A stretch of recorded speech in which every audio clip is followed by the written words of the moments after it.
Heading down to the marshes here in Banff. That's our guide up ahead there. So we're going to have to walk back up this on the way back.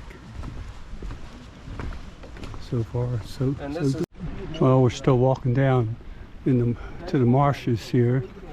We're going to see the cave afterwards. Here. All right. Getting a little cooler in the shade here. Well, this is inside the cave. It's pretty dark here, but you can see way up the top there is an opening. It's very warm in here because this is all warm water here. Very warm, hot springs here, and can't see much. But it's very, very dark. Very dark in here. You can see. You can just barely see me too in here, but the springs are right back in me here. And if you look up top there, you can see that little tiny opening up there.